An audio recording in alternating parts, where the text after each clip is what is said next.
최수종이 꿈꾸는 정의롭고 원칙이 살아있는 대한민국. 청취자 여러분과 함께 만들어가겠습니다.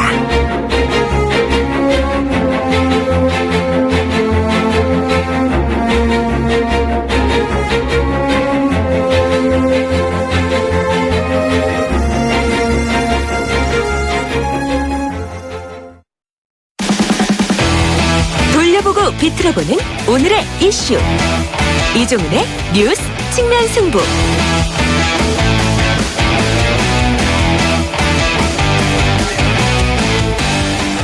오늘의 핫 이슈 한 가지를 돌려보고 비틀어보는 남자. 오늘은 총각처럼 해가지고 나오셨습니다.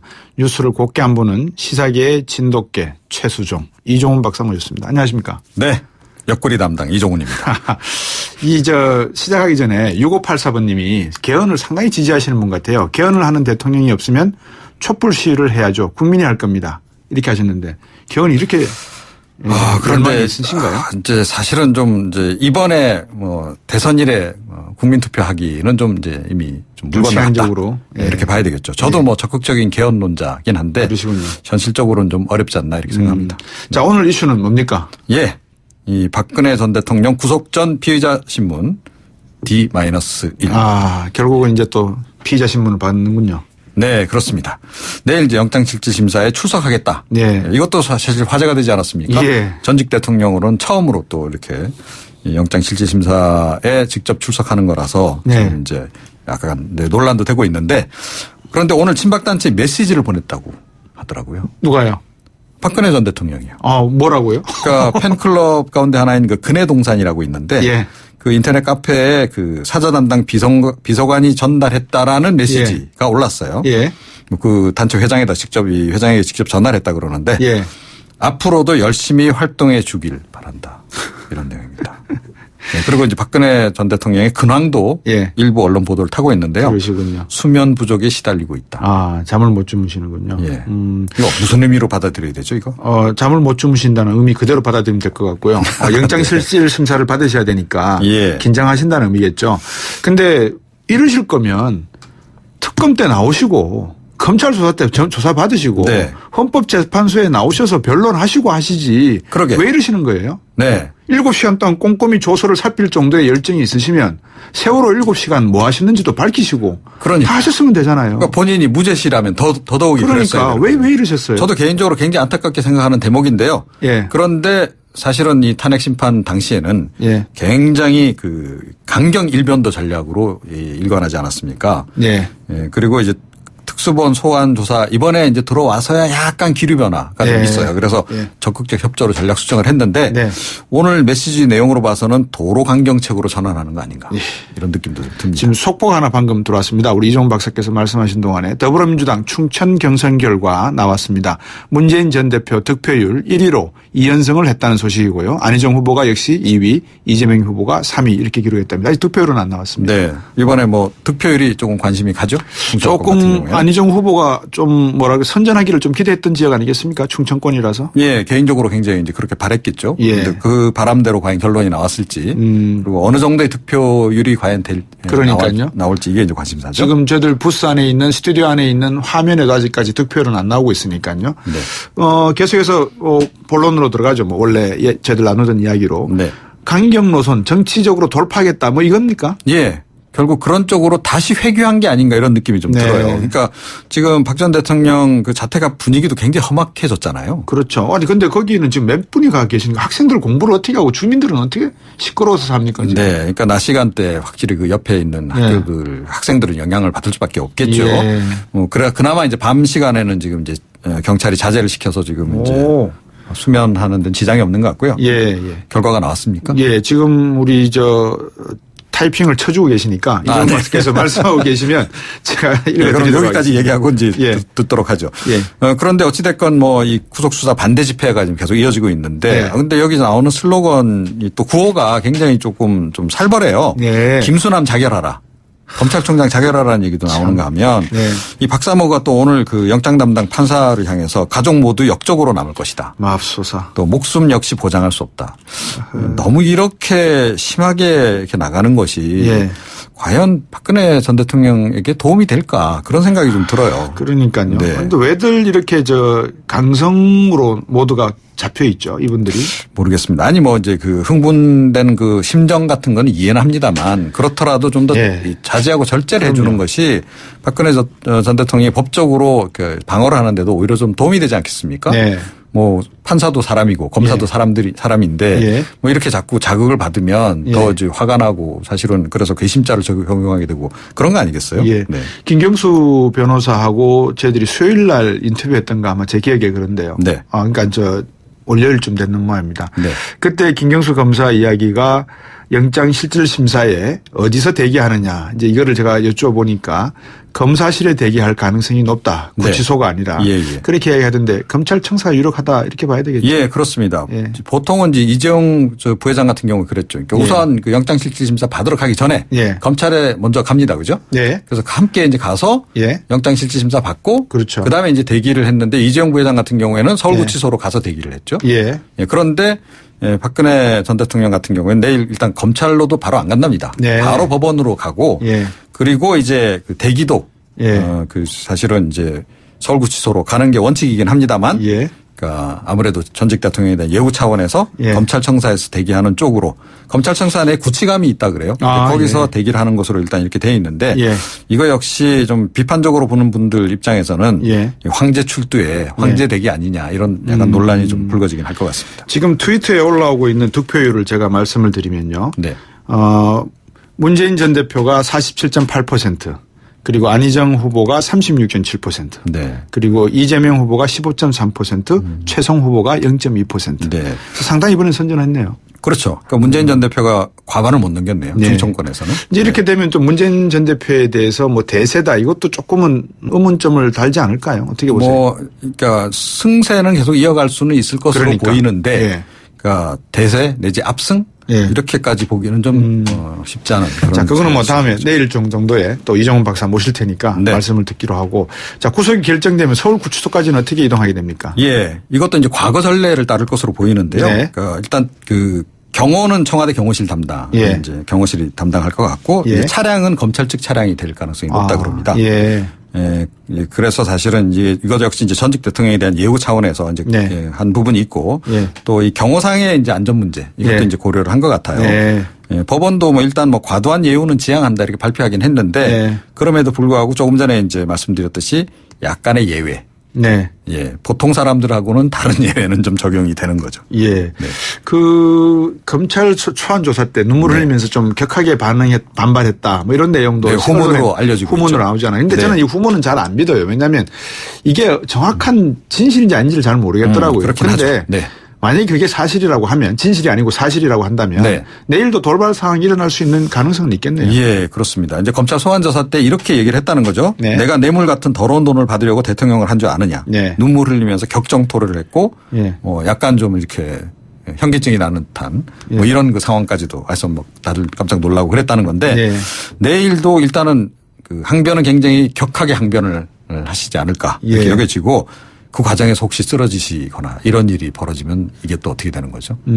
사실은 이제 저희 같은 정치 평론가들은 그게 미칠 정치적 파장 이런 것들을 먼저 보게 되니까 박근혜 전 대통령의 뭐 이 약간 승부사적 기질을 이렇게 고려를 한다면 그럴 가능성도 없잖아 있지 않을까 이런 생각은 좀 해봅니다.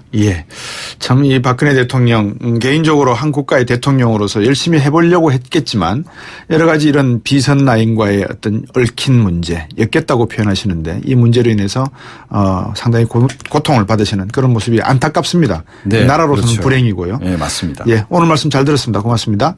시사평론가 이종훈 박사였습니다. 청취자가 묻고 박 박사가 전한다. 방송을 들으시면서 궁금하신 사항은 문자 메시지로 보내주세요. 샵 0945번, 우물정 0945번으로 짧은 문자 50원, 긴 문자 100원의 정보 이용료가 있는 문자 메시지로 보내주시면 박 박사가 꼼꼼하게 읽고 인터뷰에서 대신 질문해드립니다.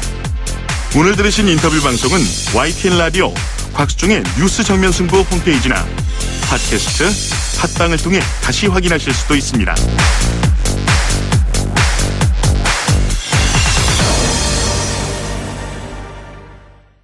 네, 어제 오후에 반잠수식 선반 위에 이 뼈 조각이 발견돼 가지고 한바탕 소동이 벌어졌죠. 저도 오프닝에서 말씀을 드렸습니다. 왜 이렇게 뭐든지 주먹구구식인가? 좀 뭐 감식반이라든지 여러 가지 준비해야 될 조직과 또 시설과 이런 것을 갖추고 난 다음에 정리해야 될 부분이 있는데 우리는 그러지 못한 것 같아서 안타깝다라는 말씀을 드렸는데 오늘 그 말씀을 좀 여쭤봐야 되겠습니다. 유골 발굴을 맡았던 노용석 부경대 교수입니다. 안녕하십니까? 네, 안녕하세요. 예. 네. 이번에 상당한 해프닝이었습니다. 네네네, 그렇죠. 예.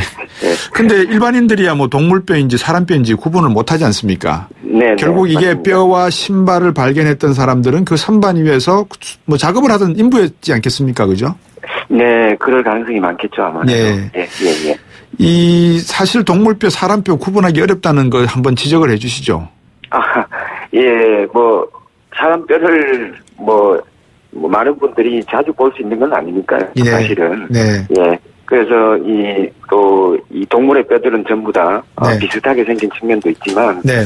사실은 그런데 약간만 훈련이나 아니면 경험 있는 분들은 사람뼈와 동물뼈를 정확하게 구분을 할 수가 있거든요. 예. 예. 그래서 그런 부분은 좀 아쉬운 부분이 많습니다. 네. 예. 저도 좀 어설프게 이제 언론 보도를 통해서 뭐 얄팍한 지식을 가지고 이제 들은 내용을 여쭤보면 네네. 이번에 이제 그 세월호가 이렇게 반잠수식 선반 위에 바지선 위에 이렇게 얹혔지 않습니까? 네네네. 얹히는 과정에서 뭐 안전망을 설치했다는 등 여러 가지 이야기를 정부 해수부 쪽에서는 했지만 네네. 결론적으로 제대로 한 거는 하나도 없었다. 이렇게 봐야 되는 거 아니겠습니까? 뭐 지금까지 나온 정황을 보면 예. 약 3년 동안 그 유해가 바닷속에 잠겨 있는 동안 네. 얼마나 백골화될 가능성이 많았고 네. 그다음에 인간의 유해뼈가 어떤 특징을 가지고 있어서 네. 그 안전 펜스망에 예. 만약에 유해로 남아있을 경우에는 어떻게 대비해야 되는가 그렇죠, 하는 그런 그렇죠. 부분들이 예. 좀 부족하지 않았는가 예. 막 그런 부분에 조금 더 신경만 쓰셨다면 예. 뭐 이런 해프닝은 벌어지지 않았을 것 같은데요. 예. 노영석 교수께서는 상당히 좀 이렇게 뭐라 그럴까요? 유화적으로 표현을 하셨습니다만은 저번에 네. 그 충북대입니까? 그 박선주 교수를 네, 연결했을 네, 때 그분 말씀도 네. 이 국회에서 이번 그 인양 과정에서 생길 수 있는 유골의 발견의 문제 이거를 설명을 드렸다는 거죠. 네네. 근데 국회도 국회고 네네. 정부도 정부고 왜 이렇게 민감한 주제를 가지고 인양 과정에서 제대로 된 매뉴얼 하나 없이 네네. 이렇게 덤벼들었을까? 이게 상당히 저는 개인적으로 좀 뭐 궁금하기도 하고 국민의 한 사람은 또 궁금하기도 합니다. 네, 그렇습니다. 그 박선주 교수님은 뭐 작업도 같이 많이 그러셨죠? 하신 분인데, 예. 그런 분 한 분만 먼저 만나셔가지고. 예.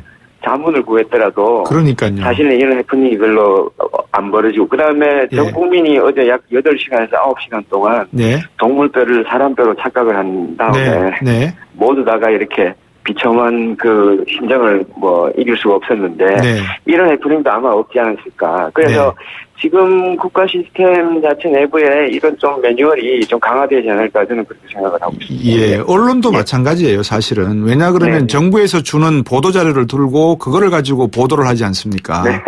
그러니까 언론 기자를 제가 탓하는 게 아니라 제대로 된 뭐 박스에 이렇게 담은 내용을 보고 주변에서 전문가들이 이게 동물뼈인지 사람뼈인지 정확하게 내용을 알고 보도자료를 배포를 해줘야지 이런 식으로 보도를 하게 되면 결국 언론의 신뢰 문제에도 상당히 타격을 받는 내용 아니겠습니까? 그죠? 네, 맞습니다. 그래서 대형 사건이 일어났을 때 특히 수중에서 일어난 사건이 좀 적다 보니까 아무래도 이런 매뉴얼이 안 서 있는 것 같은데 그래도 3년 정도의 시간이면 충분히 준비할 수 있을지 않을까라는 생각은 좀 가지죠. 아니 미국에서 2001년에 일어났던 9.11 사태를 보십시오. 그 뒤에 얼마나 많은 매뉴얼과 법들이 생겨났습니까? 그러니까요. 예. 근데 교수님 보기에 이번 세월호 미수습자 수색 과정에서 가장 중요한 부분은 뭐라고 생각하십니까? 우리 좀 일반인들에게 좀 말씀 좀 해주시죠. 네. 뭐 전 국민이 다 알고 계시겠지만 유해 발굴, 그러니까, 그 죽은 분들이 이제 사체가, 그 탈골화되고, 그 시신이 이제 전부 다, 저거되고 썩고 나서 유해만 남았을 때, 그 유해를 발굴한다는 의미는 상당한 의미가 있죠. 네. 여러 가지 의미에서. 하지만 이 세월호에서는 무엇보다는 예. 신원 확인이 목적이지 않습니까? 지금 예. 왜냐하면 예. 미수습자가 남아있기 때문에. 예. 그래서 미수습자들의 대부분의 지금 상태가 네. 아마도 3년의 기간을 넘으면서 예. 이제 백골화되었을 가능성이 상당히 높고. 예. 예. 그다음에 이것도 지상 환경이 아니라 바닷속 환경에서 예. 3년이 지났으면. 예. 이 뼈의 상태라든가 아니면 이런 것이 어떠할까 예. 이런 것들을 충분히 고려해서 예. 그 유해를 중심으로 신원이 정확하게 확인될 수 있는 이 부분에 중점을 맞춰서 그렇네요. 지금 선체 인양을 해야 되지 않을까 저는 그렇게 생각합니다. 예. 예. 바로 말씀하신 그 내용을 바탕으로 해서 유실 방지망도 크기를 생각을 하고 측정을 네, 하고 그렇죠. 어떻게 예. 덮어 씌울 건지도 고민을 해야 되는 거 아니겠습니까? 그죠? 네, 맞습니다. 예. 근데 예, 지금 예. 2cm 크기의 유실 방지망이라고 하는데 이게 그럼 실속이 없을 수도 있겠네요. 네, 네. 왜냐하면 예. 손가락뼈나 예. 발가락뼈 같은 이렇게 치아 같은 것도 뼈들은 그죠? 예, 치아나 예. 머리카락이나 이런 것들은 혹시나 머리카락이나 이런 것들이 남아있다면 치아 이런 것들이 남아있다면 예. 굉장히 그 신원 확인하는데 중요한 단서가 되는데 네. 그런 유실 펜스로서는 방지 펜스로서는 좀 방지하기가 힘들지 않을까 그렇게 예. 생각합니다. 예. 그 세월호의 선원 중에 한 분이 폐암으로 돌아가시기 전에 네네. 검찰 조사 과정에서도 사실은 2층의 그 내용이 쇠로 이렇게 칸막이랄까요? 뭐 설치가 되어 있지 않고 천막이었다라는 이야기를 했다 그러더라고요. 네네. 그런 내용 등에 따르면 검찰 조사 과정에서도 수많은 뭐라 그럴까요? 유골이 어디에 있었을 가능성, 위치 이런 것들도 추정해서 매뉴얼을 집중적으로 이렇게 뭐라 그럴까요? 안전망 같은 걸 설치할 수 있는 내용도 있었지 않겠습니까? 다 놓쳤다고 봐야 되겠죠, 이런 내용들도. 저희가 이제 육지에서 주로 유해 발굴했는데 네. 땅은 그래도 좀 유동적이지 않아서 예. 고정적인 상태라고 생각을 합니다만 예. 약 6.25 전쟁 때 일어났던 유해를 발굴해도 땅 속에 있는 것도 상당히 많이 변해 있거든요. 그렇네요. 그래서 증언을 들어보면은 위치가 틀리다거나 예. 아니면은 매장되었을 당시에 뭐 여러 가지 정황이 다르게 나오는 경향이 상당히 많은데 네. 그렇게 유속이 세고 예. 그다음에 굉장히 흔들리면서 이렇게 침몰했던 배 속에 있었던 유해라면 그다음에 또 제가 뉴스를 통해서 보니까 그 진도 해상에는 굉장히 뻘이 많다고 들었는데 그런 뻘과 유해가 섞였을 때는 지금 사실은 희생자분들이 어디서 희생됐는가에 대한 정보를 아는 것도 중요하지만 이분들이 어떻게 변화했을까에 대한 예측을 지금 거의 감당하기 힘들 정도로 좀 많이 변한 상황이 아닐까 생각을 합니다. 참 이 뼈라는 것도 결국은 유화가 될 수밖에 없지 않겠습니까? 물속에 오래 있게 되면은. 네, 맞습니다. 뭐 상식적으로 저는 그렇게 생각이 되는데 많은 분들이 유골이라도 건질 수 있겠다라는 기대감을 가지고 있는데 제가 조금 뭐 낙담하는 그런 내용을 말씀드리는지는 모르겠습니다만 개인적으로 생각해도 그렇습니다. 근데 5721번님이 이런 말씀을 해주셨어요. 세월호 인양 비용이 많이 든다고 의식해서 전문가 자문료 아끼려고 이렇게 전문가분들을 많이 의탁하지 않은 거 아닙니까? 라고 하시는데 실제로 그렇습니까? 정부에서 어떻게 했습니까? 정부에서 뭐 돈을 아끼기 위해서 그렇게 했겠습니까만 사실은 매뉴얼에 대한 인식 부족이겠죠. 이게는 무엇인가. 그다음에 이런 대형 사건에 대처하는 그 정부의 자세라든가 이런 것들이 전혀 좀 완전히 미흡했다고 보는 거죠. 만약에 유골이 발견이 되었다고 쳤을 때 DNA 검사를 한다고 하지 않습니까? 네네. 오염됐을 가능성은 없습니까?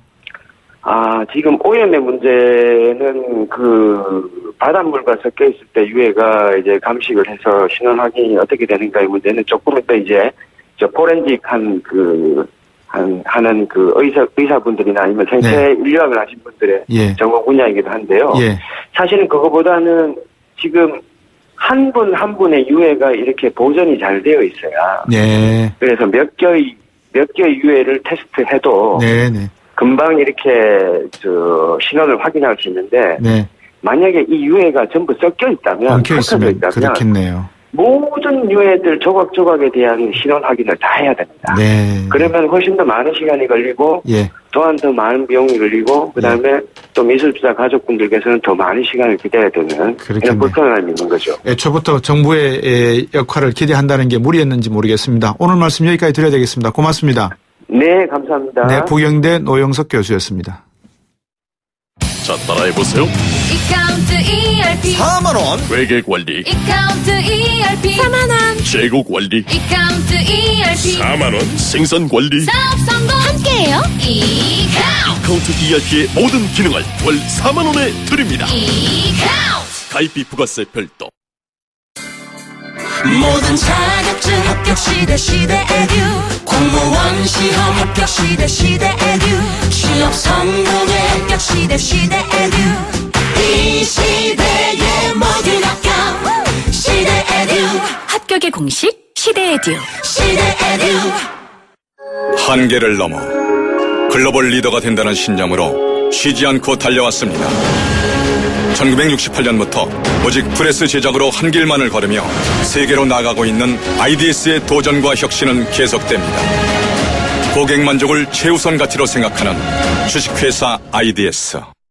김 사장님은 고민하던 공장 먼지 악취를 어떻게 해결했을까? 박 사장님도 쉽게 없애기 어려운 식당 연기 냄새를 해결하려면 정답은 역시 우양집진기. 이제 25년 기술의 우양집진기로 말끔히 해결하세요. 집진기는 역시 우양집진기. 우양집진기 검색창에 우양집진기. 아유, 세 단계 종이 또 걸렸어. 정말 대본 하나 하려다가 미치겠네. 내가 진작 현대오피스로 바꾸라니까. 오늘 다 날 셀 거야. 이제 스트레스 받지 마세요. 사무기기 전문기업 현대오피스가 책임지겠습니다. 사무기기의 올바른 기준. 현대오피스. 거라 이 세상에서 누가 제일 예쁘니? 2588 박서연. 어머, 내가? 하긴 고객님들이 대리운전 부르면서 예쁜 서연이 목소리 듣고 집에 가야지 라고들 하셔. 너 잘났어 2588 꽃보다 박서연 2588. 7시 뉴스 듣고 3부에 돌아오겠습니다.